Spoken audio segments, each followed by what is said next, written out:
Hey, today I've got some unnerving true Reddit stories that genuinely had me sleeping with the lights on. If you want more of these videos, hit subscribe and drop a like. Let's get into it. My boyfriend, 27-year-old male, insisted on fixing my phone, and now I'm, 24-year-old female, seeing apps I never installed. This one was posted to r/relationship advice about 3 days ago by a throwaway account. OP is a 24-year-old woman, been with her boyfriend, 27-year-old male, for around 8 months now. And look, on the surface, this sounds like a standard tech complaint, maybe a minor boundary issue. I promise you it is not even close. She opens things up pretty casually, almost like she's still trying to convince herself none of this is a big deal. So I don't really know if this belongs here or in some tech support sub, but I need someone to tell me if I'm being paranoid. My boyfriend and I have been together for 8 months. He's honestly great, attentive, remembers everything, always wants to help. A few weeks ago, my phone started lagging after an update, and he offered to take a look at it. He's good with tech, so I handed it over, didn't think twice.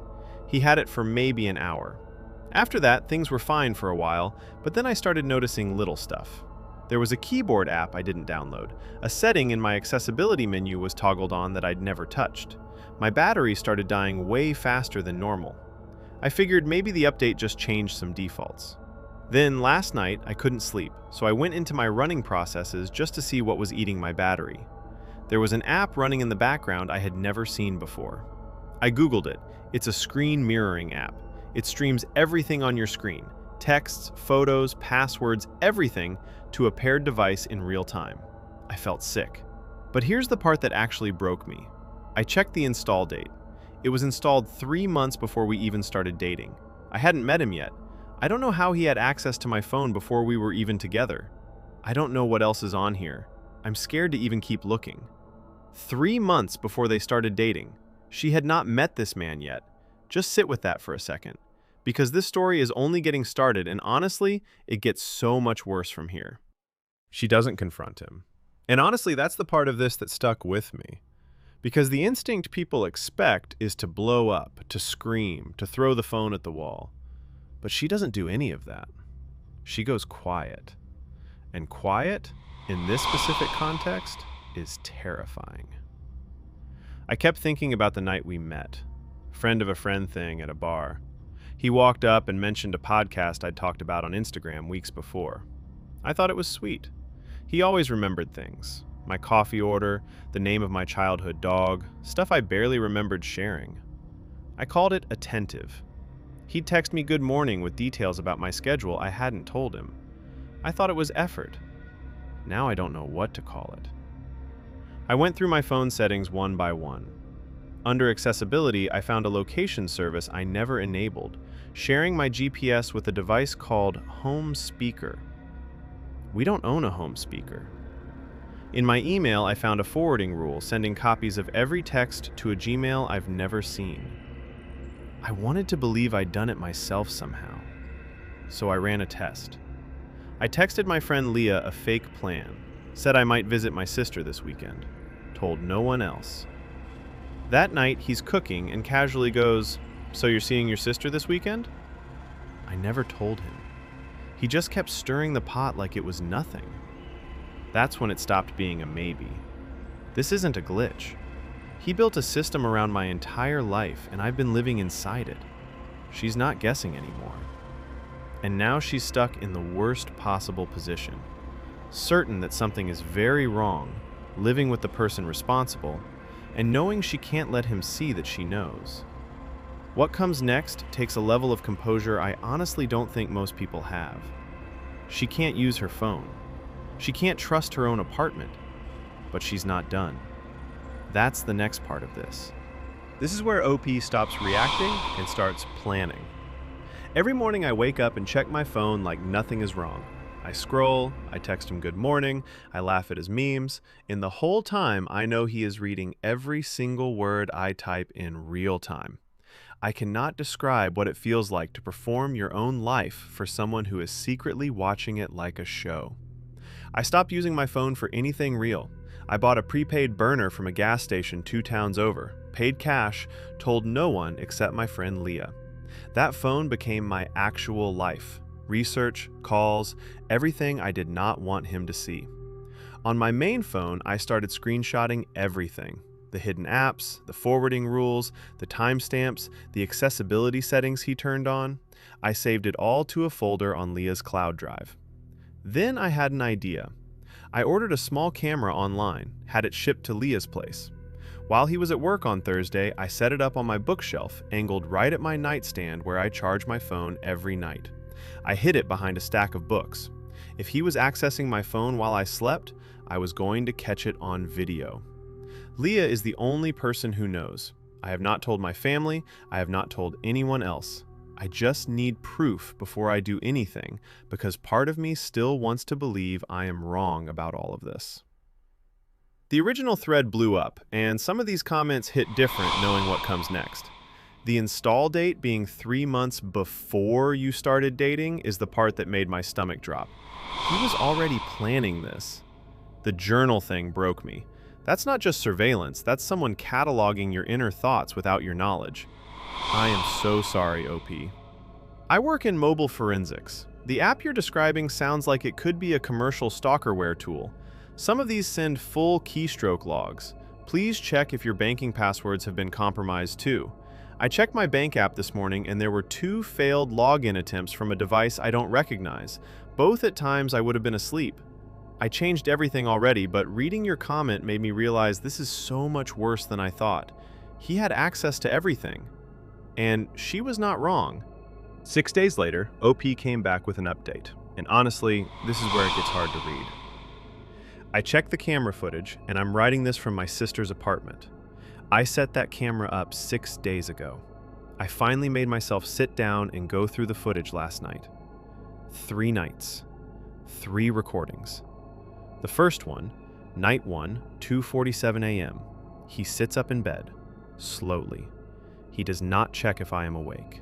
He already knows. He takes my hand, lifts it to my phone on the nightstand, presses my thumb against the sensor. It unlocks. He scrolls through my messages, my photos. Then he puts my hand back on the mattress exactly where it was, gently, like he is tucking me in. Night 2, same thing, same time. But this time he also opens my journal from the nightstand drawer. He photographs 6 pages front and back with his own phone, puts the journal back. Then he goes into my camera roll, opens recently deleted, and clears everything. Night 3, he opens the location app on my main phone and searches for my burner. He knows about the burner. I watched all of this with my hand shaking so hard I had to pause the video twice. The worst part was not what he did. It was how gentle he was doing it. Every movement smooth and practiced, like he had done this dozens of times before I ever thought to set up a camera. I packed a bag and drove to my sister's place at 4 a.m. The comment section on this update hit completely different from the original thread. I had to put my phone down after reading this. The part about him using your thumb while you sleep is one of the most violating things I've ever read on here. What gets me is how carefully he repositioned her hand afterward. That's not impulsive, that's rehearsed. He's done this enough times to have a method. Please screenshot everything, back it up to a cloud account he doesn't know about, and talk to a domestic violence advocate. This is textbook coercive control. 3 nights of footage, 3 nights of proof, and OP still had to live through every single one of them pretending nothing was wrong. 2 days. She sat on everything for 2 more days. Smiled at dinner, laughed at his jokes, played the part. Then the second he left for work on that last morning, she made 2 phone calls. One to her sister, one to her best friend. And together they cleared that apartment in a single afternoon. Clothes, documents, everything that mattered. Every device got factory reset. Every password changed. 2-factor authentication turned on across the board. She walked into the police station with the camera footage, the screenshots, and a full timeline. Then, she blocked him on every single platform. The comments on this final edit hit different. Get out first, gather evidence second. I know everyone says document everything, but your physical safety matters more than building a case right now. This story was never really about technology. It was about the violation of sleeping next to someone who sees your unconscious body as an access point. Someone who rehearsed moving your hand back into position so you'd never know. And the part that stays with me, how many people in those comments read this whole thing and said, "This sounds like my relationship"? If that was you, pay attention to what OP did. She got out. All right, on to the next one. My great uncle died, and we found 50 years of detailed files on every member of our family in his basement. 27-year-old female. This one dropped 6 days ago on r/nosleep from a user called Estate Clearing Niece. It's the kind of post that starts slow and then just yanks the floor out from under you. OP, 27-year-old female, starts off saying her great uncle Harold just passed away at 91. Describes him as the quiet family fixture, the guy who showed up to every birthday and every funeral, but nobody really knew on a deeper level. After he died, her family asked her and her cousins to go clear out his rural property. We figured it'd be dusty furniture and old magazines. Harold lived alone on 6 acres out past the county line, and the house smelled like it hadn't been aired out in years. The basement was the last room we hit. Floor to ceiling filing cabinets, maybe 40 of them, color-coded labels on every drawer. I pulled one open at random, and my name was on the first folder, my full legal name. The file started the day I was born. Typed entry with my birth weight, the hospital, my parents' address at the time. Behind it was a photo of my mom carrying me out of the hospital, taken from across the parking lot. I kept going. Every year of my life was in there. School photos I never gave him, copies of report cards, a printout of my first lease. The last entry was dated 11 days before Harold died, a screenshot of my private Instagram story. I have 40 followers. He wasn't one of them. I'm sitting in my car right now typing this, and my hands won't stop shaking. I don't know what to do. That parking lot photo is what lands. Somebody stood across a hospital parking lot in 1998 and took a picture of a woman holding a newborn, and then filed it. That is where this story begins. So OP and her cousins keep going through the basement, and what they pull out of those filing cabinets makes it very clear this was not some harmless old man's hobby. What she describes next reads less like a family keepsake and more like an intelligence operation. We started pulling every drawer we could find. Every living member of our family has a file. My mom, my dad, my brother, all 4 cousins, aunts, uncles, even the kids. My 3-year-old niece has a file with her birth announcement and a photo of her at the park that none of us took. Color-coded tabs, blue for addresses, green for medical, yellow for financial, red for what he labeled behavioral notes. Typed summaries at the front of each folder like a quarterly report on a human being. Surveillance photos from holidays, funerals, graduations, not family snapshots. Photos taken from a distance where nobody would notice a camera. My cousin Darcy found her parents' divorce paperwork in her dad's file. Harold's copy was dated 3 weeks before they even told anyone. He had it before it was finalized. Nobody shared medical records with him, but he had my mom's oncology results from 2019. He had my brother's therapy intake forms. I keep thinking about Harold at Thanksgiving, sitting quietly with his glass of wine. He sent me a birthday card every year with a 20 inside. I thought he was sweet. Every one of those memories feels rotten now, like he was cataloging us while we passed him the mashed potatoes. That right there is the part that sits with you.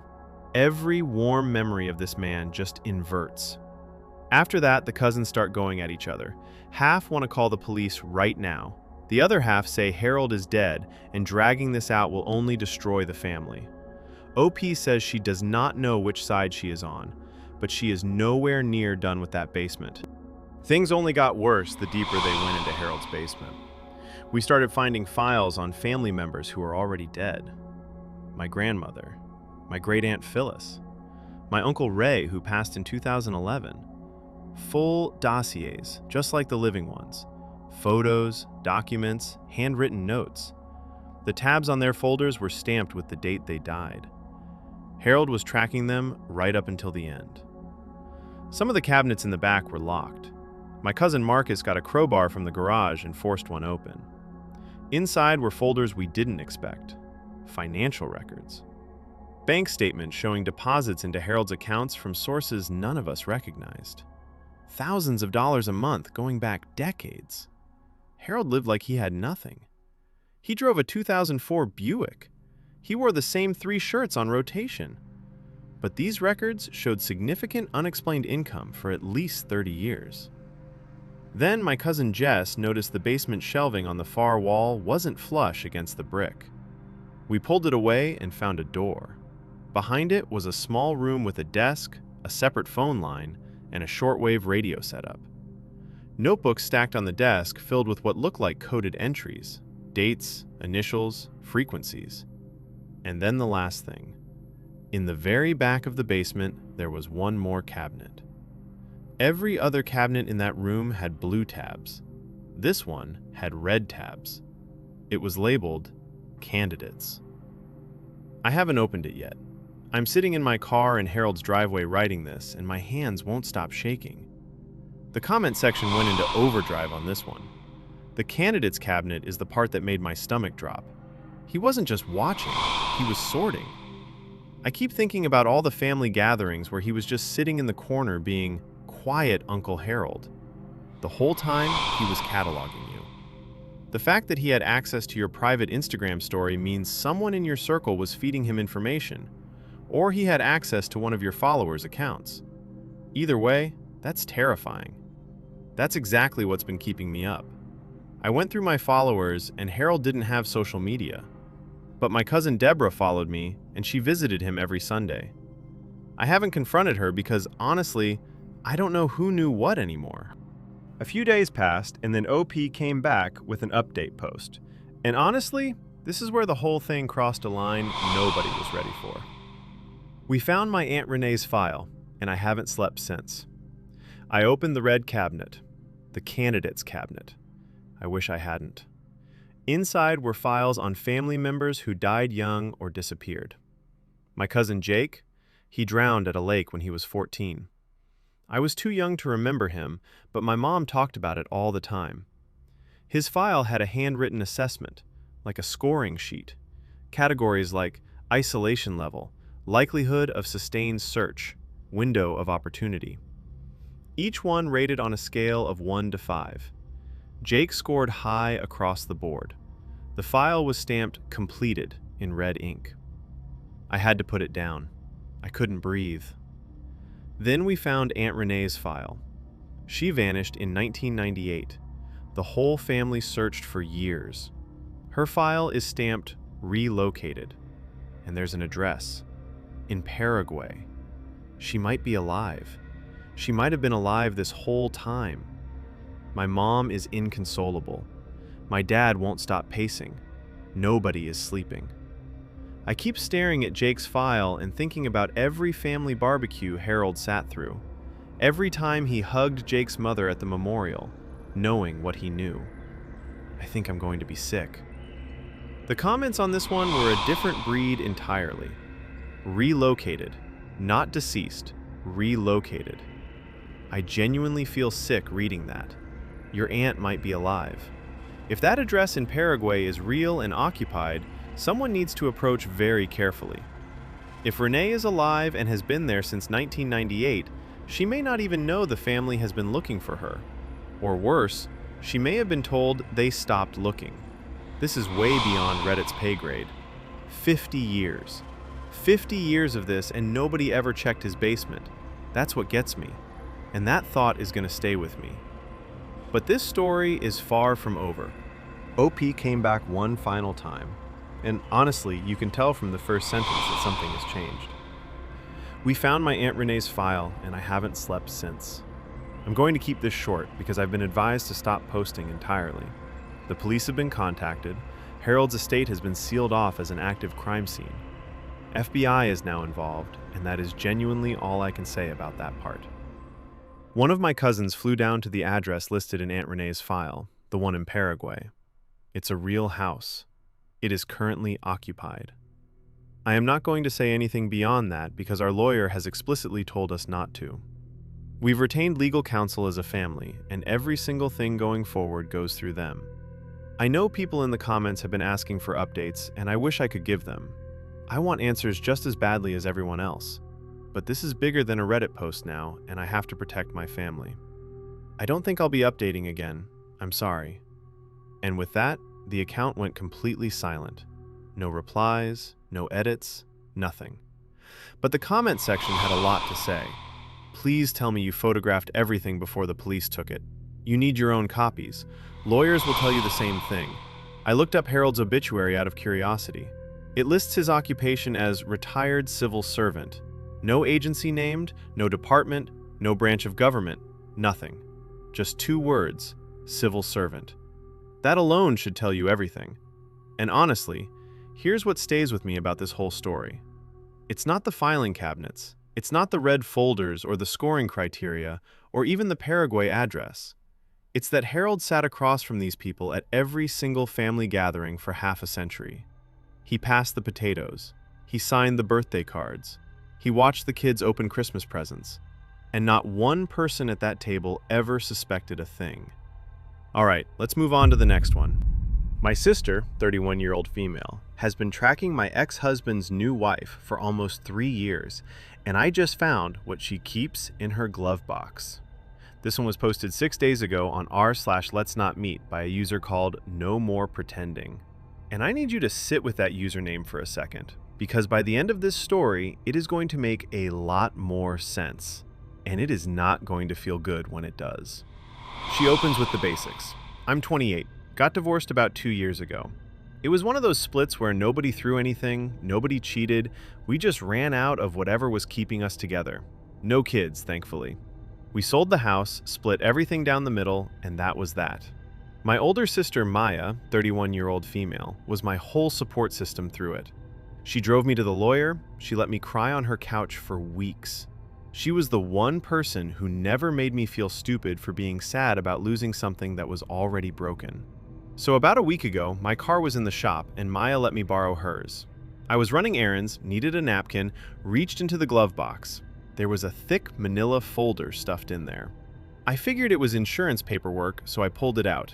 It was photographs, dozens of them, all time-stamped, all of the same woman, and I recognized her immediately. Lee, my ex-husband's new wife. Photos of her at a gym, at a workplace parking lot, at a grocery store in a completely different state. One shot was clearly taken through a bedroom window at night. My hands were shaking. I flipped back to the earliest timestamps. Some of these photos were taken over a year before my divorce was even finalized. Some were dated from before I even knew Lee existed, before my ex even knew she existed. This was not my sister being protective. This was something else entirely, and I have no idea what I'm supposed to do with it. The folder went back exactly where she found it, but what was inside it was already burned into her memory. And that is where this one starts to unravel. Because OP went looking for answers, and what she found was so much worse than anything in that glove box. She's sitting in her sister's car, staring at this folder, and she makes the one call that probably saved everything later. I took pictures of every single page. My hands were shaking so bad half the photos came out blurred and I had to retake them. 40-something pages, printed directions, schedules with time circled, photos of Lee in parking lots and grocery stores. I put the folder back exactly how I found it, closed the glove box, and drove home in silence. I sat in my driveway for 20 minutes trying to breathe. Because the second I stopped moving, my brain started replaying everything. Every conversation with Maya over the last 3 years. She always brought up the divorce first. Always. I thought that was her being a good sister. But she never really asked how I was doing. She asked about him. Then she asked about her. What does Lee look like? Where does she work? Did she move into the old house? Maya offered to drive past the house at least 4 times. Just to check, she said. Then it hit me. About 18 months ago, Maya took a solo road trip. Said she needed to clear her head. Gone almost a week. One batch of photos in that folder was time-stamped from the exact state she drove to. I went through every memory I had of my sister, and none of them looked the same. I didn't confront her. I didn't know what I was even looking at. This is where the whole thing shifts from unsettling to something that just sits in your chest. Because OP is not discovering her sister did one bad thing. She's realizing that 3 full years of closeness and comfort had a second purpose running underneath every single conversation they ever had. Every time Maya showed up with wine after a rough day, every time she asked how OP was holding up, it passed as love, but it was also reconnaissance.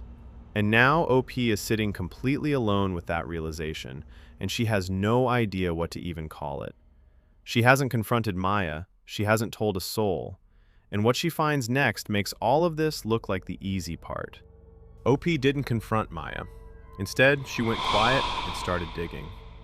It took me 3 days to find it. I searched Maya's name on Instagram with every variation I could think of, and eventually found an account with no profile picture, no posts, no bio, just a following list. Lee's personal account, Lee's work account, the yoga studio Lee tags in her stories, the coffee shop, her best friend, her dog's page. Yes, her dog has an Instagram. Every single account Lee interacts with, this burner was following. I felt sick, but I didn't stop. I still had Maya's, 31-year-old female, spare key from when I watered her plants last summer.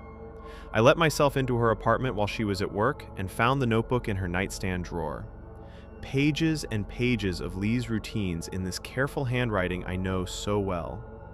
Leaves for work, 7:45. Thursday yoga, 6 p.m. Orders oat milk latte, sometimes chai if it's cold. Dog's name is Pickle. Some pages had little doodles in the margins. Flowers, stars. They looked almost tender. That's when something clicked, and I still don't have words for it. This wasn't jealousy. This wasn't revenge. This wasn't my sister hating the woman who replaced me. This read like devotion. I sat on her bedroom floor with that notebook in my hands, and I didn't know who to call. The police? And say what? My ex? I couldn't explain it to myself. So I came here. That post landed, and the comments came in fast. The fact that the photos predate your divorce means she was doing this while sitting on your couch telling you to leave him. She wanted you to leave him. That wasn't support, that was strategy. I keep coming back to the fact that she drove across state lines, multiple times. That's not impulsive, that's planned. She probably has PTO requests that line up with every single trip. OP, I am so sorry, but you need to consider the possibility that your sister had something to do with your marriage ending. If she wanted proximity to this woman, removing you from the equation would be step 1. I've been up all night thinking about exactly this. My ex told me someone had been sending him anonymous emails with screenshots of my old dating profiles from before we got together. Stuff that made it look like I was still active. I always assumed it was a coworker who didn't like me. I don't assume that anymore. That last reply from OP changes everything about what comes next. Then OP came back a few days later with an update post. And this one rewrites everything you thought you understood. She's gone, and her landlord just sent me photos of her apartment walls. I woke up to 17 missed calls from my ex-husband. 17. I called him back, and he was barely holding it together. He said Lee found a handwritten letter slipped under their front door sometime during the night. He started reading parts of it to me over the phone, and I had to sit down. It was written like a love confession. Whoever wrote it referenced specific moments from Lee's daily routine. Her Thursday walks with the dog, the way she leaves her car windows cracked in the parking garage, the coffee she orders when she's having a bad day. It called her the only quiet thing in my life. The handwriting was Maya's. I know my sister's handwriting. I have known it my whole life. And just like that, everything reshuffled. Maya did not hate Lee. She was in love with her. Every hug she gave me through the divorce, every "you deserve better," was access. Every question about my ex was intelligence gathering about the woman he married. I sat in my sister's arms, sobbing over my broken marriage, while she was already tracking the woman who replaced me. She used my pain as cover. 3 years of it. That is the moment the whole story flips. 3 years of comfort was 3 years of camouflage. The comment section could not even begin to process this one. The bedroom window photo is what got me. That's not curiosity. That's not jealousy. That is predatory surveillance, and it's a felony in most states. Depending on the state, it could also qualify as stalking with intent, especially with the interstate travel component. Once you cross state lines, it becomes federal. OP's sister is looking at serious charges if any of this gets formally reported. I'm genuinely shaking reading this. Please tell me you've contacted the new wife directly. She needs to know the full scope of this, not just what your ex tells her. OP came back a few days later with one final update post. And out of everything in this story, this is the update that shattered the thread. She's gone, and her landlord just sent me photos of her apartment walls. My ex and Lee filed for a restraining order last week. When police went to serve Maya at her apartment, she was already gone, cleared out overnight. No forwarding address, no note, no trace of where she went. Her landlord let the officers inside, and then he called me after. I really wish he hadn't. He sent me photos. The bedroom walls were covered. Printed photos of Lee taped up everywhere. Hand-drawn maps of her daily routes pinned in rows. And in the center of it all, a handwritten timeline with entries going back 4 years. 4 years. My marriage didn't even start cracking until about 2 years ago. That means Maya was tracking Lee before Lee ever met my ex-husband, before any of us even knew she existed. I don't know what that means, and I'm not sure I want to. I changed my locks. I blocked Maya's number. I filed my own report. I don't know where my sister is. I'm done posting here. I just needed someone to know what really happened. I'm deleting this account tonight. The comments on this final post were heavy, but one stood out. This is one of the most disturbing things I've ever read on here. Your sister needs a psychiatric evaluation, not a conversation. Do not try to reason with her alone. This is the kind of story that just sits in your chest. The betrayal here isn't the obsession itself, it's the mask. Someone who built an entire second life around watching a stranger and then used her own sister's heartbreak as camouflage to keep doing it. Every shoulder to cry on, every late-night phone call, all of it was access. And the part that keeps people up at night? Maya is still out there. Nobody knows where she went. If this one got under your skin, stick around. The next story might hit even harder. I found an old photo of my grandmother. Every time I print it, there's someone else standing behind her. Posted 3 days ago to r/nosleep by Film Grain Alice. It opens the way a lot of these posts do. Someone going through a dead relative's belongings, sorting old photos. Nothing unusual. Until one very specific photo starts doing something it absolutely should not. My grandmother passed away 2 weeks ago. She was 89 and it was peaceful, which is about the only good thing I can say about any of this. I'm 26-year-old female, and I was the closest to her out of all the grandkids, so when it came time to go through the estate, I volunteered. There were boxes and boxes of old photos, handwritten letters, receipts dating back to the 60s. One portrait stood out to me right away. Grandmother in her mid-40s, sitting in a plain wooden chair against a neutral backdrop. Studio lighting. She looked beautiful and calm. I decided to scan it and print copies for my mom, my aunts, the whole family. Something to remember her by. First print comes out and I almost didn't notice. There was a man standing behind her. Dark coat, one hand resting on her shoulder, looking straight into the camera. He was not in the scan file. I figured it was some kind of printer glitch, maybe a cached image or something. I hit print again about 2 minutes later. Same file. Second print. Completely different person. A woman this time. Sunken eyes, hollow face, standing in the exact same position behind the chair. Same hand on grandmother's shoulder. Same stare into the lens.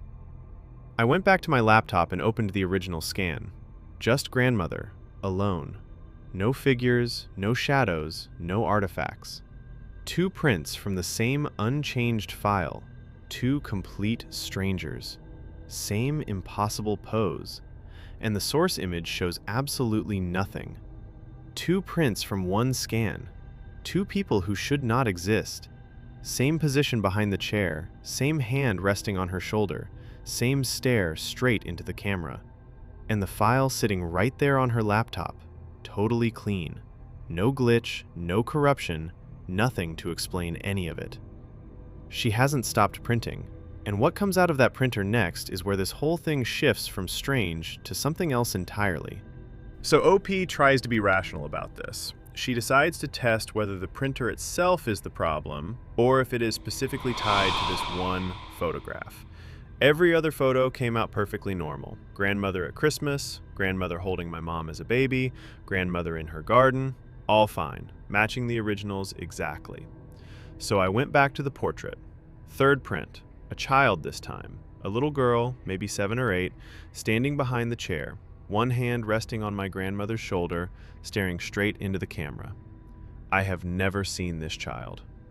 Fourth print, an elderly man, same exact position, same hand on the shoulder, same direct stare into the lens.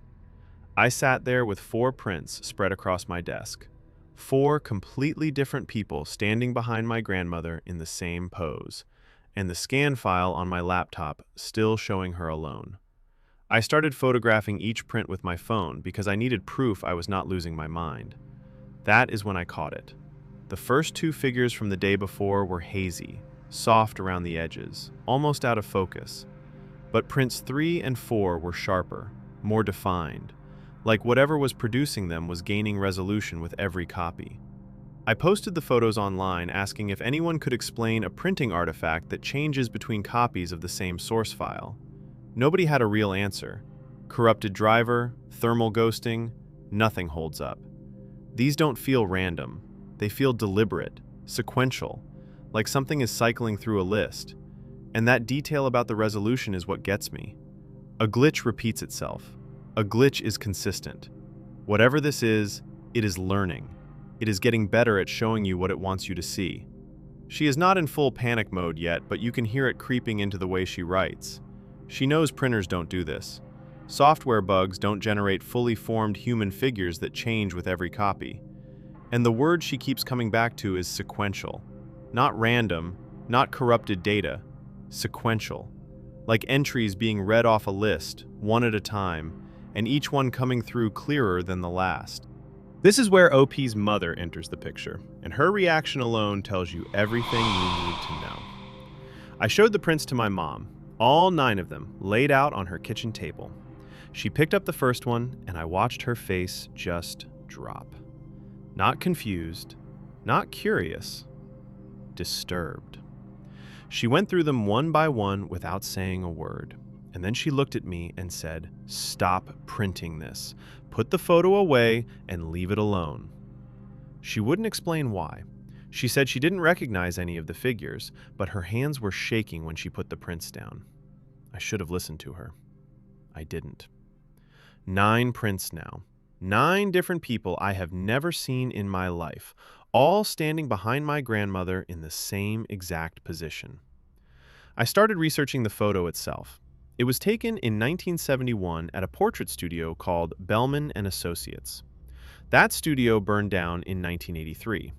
I can't find a single record of it online. No business filings, no old phone book listings, nothing.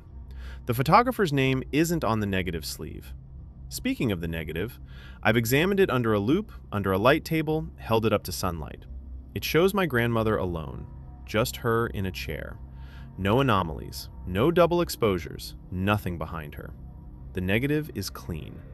Whatever is showing up in these prints is not coming from the source. The thread started picking up traction around this point. The fact that the digital file stays clean, but the prints change, is what gets me. That means whatever this is operates at the point of output, not the source. That's a level of intentionality that makes my skin crawl. The hand placement being identical across different figures is the detail that's going to keep me up tonight. Same pose, different person. Like they're all taking turns. I didn't even fully register that until I laid the prints side by side. Same angle, same fingers slightly curled over her left shoulder. 6 different people, same exact hand. My grandmother's expression doesn't change in any of them either. She's smiling the same way in every single version, like she knows they're there and she's fine with it. Has anyone in your family had unexplained deaths? I know that sounds morbid, but the cycling through connected people feels like it's building a record. Or a list. That last one is the comment that stuck with OP, and it should stick with you too. A few days pass with nothing from OP. Then she comes back with an update post. My printer ran by itself last night, and I'm not going back home. My aunt came over yesterday to help sort through Grandma's things. She saw the newest print sitting on my desk and just stopped. Her hands were shaking. She asked me where I got a picture of Elise. I had no idea what she was talking about. Apparently, my grandmother had a twin sister named Elise, who the family was told was stillborn. No one ever spoke about her. She was never photographed. But the woman standing behind my grandmother in that print, my aunt says the resemblance is unmistakable. And here is the thing that makes no sense. The figure is not a baby. She is a grown woman, roughly the same age my grandmother was when the portrait was taken. Like she lived a whole parallel life no one knew about. I could not stop myself. I printed one more copy. My hands were shaking so bad I almost dropped it coming out of the tray. The figure behind my grandmother this time is me. Not someone who looks like me. Me. Same clothes I am wearing right now, same hair, same everything. And I am looking directly into the camera with this expression I can only describe as calm, knowing, like I have been waiting there the whole time. The comments went exactly where you would expect. You need to stop printing it. Seriously. Every print feels like you're knocking on a door and something different answers each time. When your aunt recognized the twin who was never photographed, that means this thing has access to people who never existed on film. It's not pulling from images, it's pulling from something else entirely. That's the part that broke my brain too. A digital file can only contain data that was encoded into it. If the print is producing faces that were never captured by any camera, the print isn't reading from the file. It's reading from somewhere else and using the print as a surface. The file is just the door. So after everything, the prints, the figures, seeing herself staring back from a photo that shouldn't exist, OP came back with an update post. My printer ran by itself last night, and I'm not going back home. I shredded every single print, all of them, went through them one by one and fed them into the shredder. Then I deleted the scan from my laptop, emptied the recycle bin, ran a file wiper on it just to be safe. I put the original photo and the negative back in the box, taped it shut, and shoved it to the back of my closet. I was done. I told myself it was over. Then around 3 a.m., I woke up to a sound I know really well. The hum of my printer warming up and the slow pull of paper feeding through. I didn't send anything. I hadn't even opened my laptop since I wiped the file. I walked out to my desk, and there was a single page sitting in the output tray. Same portrait, same chair, same backdrop. But the chair was empty. No grandmother, no figures, no one. Just an empty wooden chair sitting in the middle of the frame, like it was waiting for someone to sit down. The room in the photo looked different too, brighter, like the lights were on and someone had just stepped out. I'm writing this from my friend's apartment. I'm not going back. If anyone knows how to safely destroy a photographic negative without having to look at it again, please tell me. I don't want to see what's on it now. The comments on this one were something else. I'm sorry, but the moment the figure in the print is wearing your current clothes and looking at the camera, that's not a haunting, that's an invitation, or a warning. The chair isn't empty, you're just not in the photo yet. That last comment sat with me, because the sequence didn't stop when OP showed up in it, it moved past her. The empty chair isn't an ending. Whatever cycle this photo runs on, it either just completed or it's about to start over with someone new. And I genuinely don't know which possibility is worse. That is the last story for today.